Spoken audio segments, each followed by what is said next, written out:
Stackhouse's journey. Yes, sir. Well, he comes from a very stiff profession.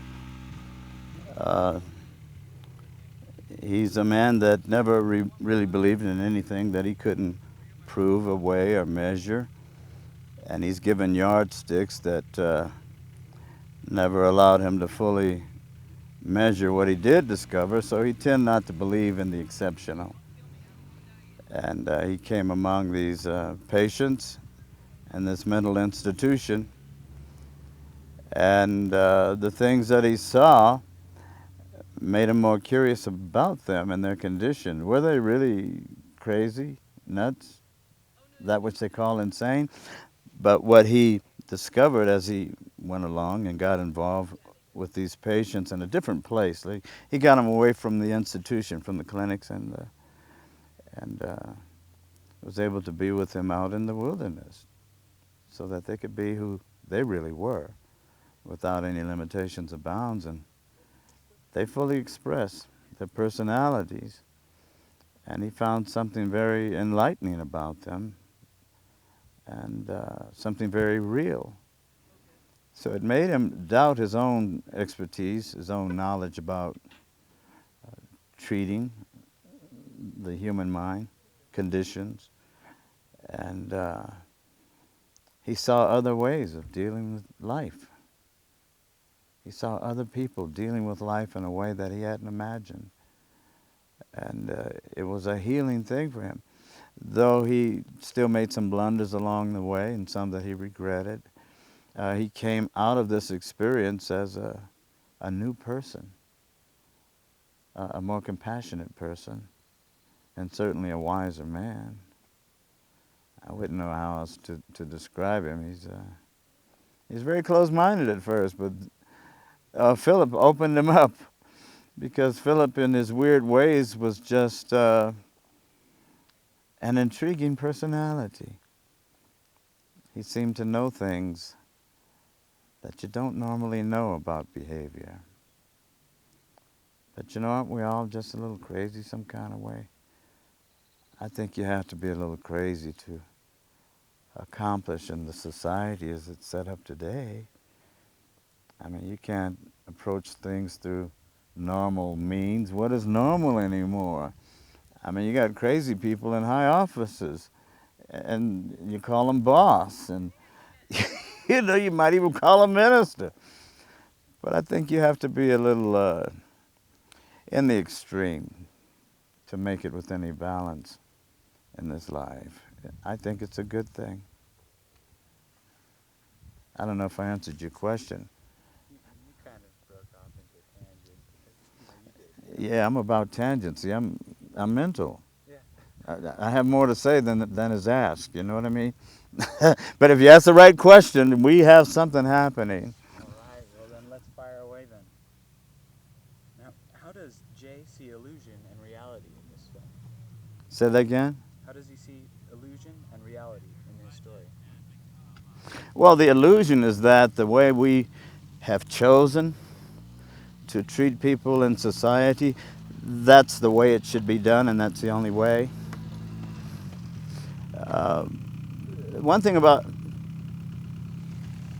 one thing about life is that there's always more about everything. There's more to know, to see, and to be, and nobody has all the answers. The illusion is that there are answers. Nobody has all the answers. There are a lot of questions that we need to deal with, and we find our own answers just by living and asking the right questions. And so these guys, hey guys, we're recording. That's all right. So that's part of it. Can you accept somebody talking in your background? You know, it's real. It's happening. So how you gonna handle it? You gonna accept it or let it cause you trauma? Let somebody rent space in your head. But I think the illusion is that all we know is all there is to know about things. There's always more about everything.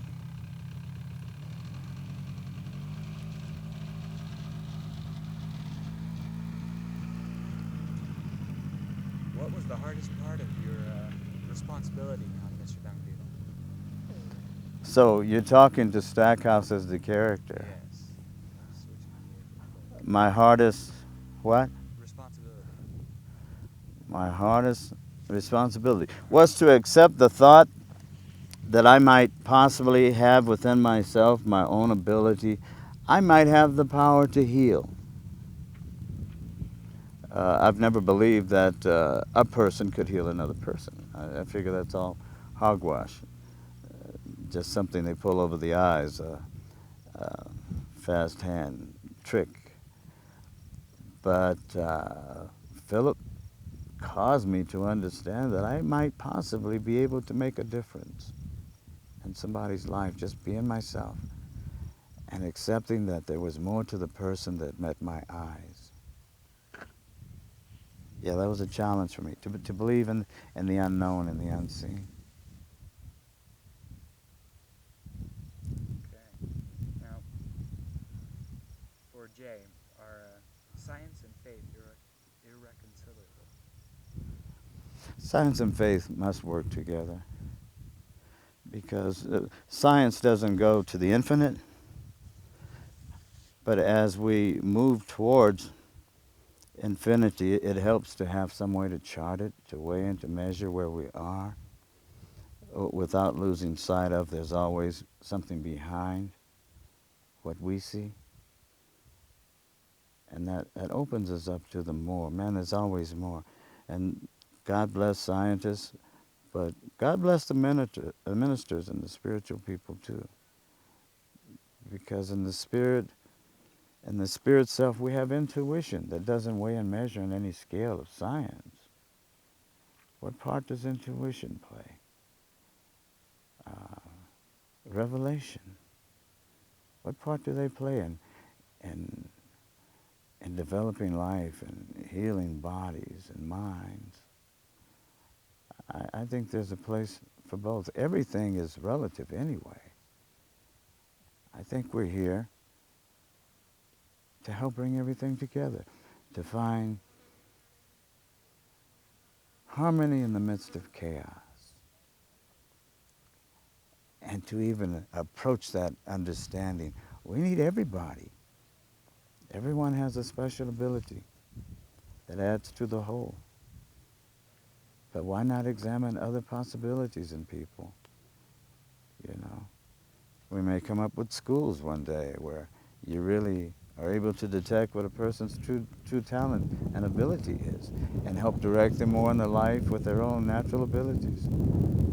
Why not think about that? What else can I say? Well, do you, as a person, affiliate at all with the character Stackhouse? I like to think I began with more faith in things than Stackhouse had because of the life I've had to live. I've always been interested in everybody and everything. I've always been interested in the more of life. But Stackhouse went a direction I didn't take. He went through the educational system, through Scholastica, to achieve his aims and goals. So he was more accepted. And to me, that's quite a help when you're accepted for what you know or who you are, who you're supposed to be, because then you can more easily practice what you think it ought to be. Uh, Also, there's great value in learning life just by living life. You make discoveries that are not in the books. But everything must work like a family. It must work together, I think. And for Stackhouse to come among these people who are of an intelligence and a mental state that is so different from society, and to receive an education, we better start examining more than we ever thought we would. You know, maybe start new kinds of schools some kind of way. But that's the way I'm wrapped. I'm not wrapped too tight, and I'm about a quart short, and my elevator doesn't go all the way to the top, maybe. But I'm a me, and there are a lot of me's in this world. And, what do you want to do, bury us? We may have something to offer, something good. And one more question: how did you, as an actor, what was it like working with the cast members? Well, first of all, it's just a joy working with anything that Tom Russell has to do with. I mean, he's got a spirit so big and so wonderful that everything a person experiences, it comes into to being with him. Everything is magnified. All these guys are the result of who Tom Russell is and who we are that brought us together. It's just a wonderful and beautiful experience working with these guys, and they're in some sense maybe they're misfits in a lot of places, even though they're in some professional fields and highly recognized. Um, I imagine that we've all had the same feeling, like we don't quite fit here. We might be from somewhere else, and uh, we realize we're not like most people. But finally, we can say, "I am," and we're just being who we are now, and seeing what joy we can add to the pot.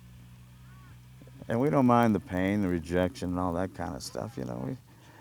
People who love just have to love. So we're all lovers. That's what I love about it. We care about each other, and we try to help each other be better people. And we've all had pains and stuff. But that's part of living. I mean, we're given these bodies so that we can get experience and grow ourselves. And it's just not done without friction. So we've learned to accept the friction. Thank you. Thank you very much. I believe that's all I have. What would you like to say? I don't know. It's a little wild, isn't it? Yeah. It's a little wild. Is it what you needed or what? Uh, You got more than you thought you'd have? Or, this is great. yeah. Yeah. Well, here's the thing. That may be a bad thing for some people, but we just want people to think. If they think better, they think better about us because we're thinking the greatest about them.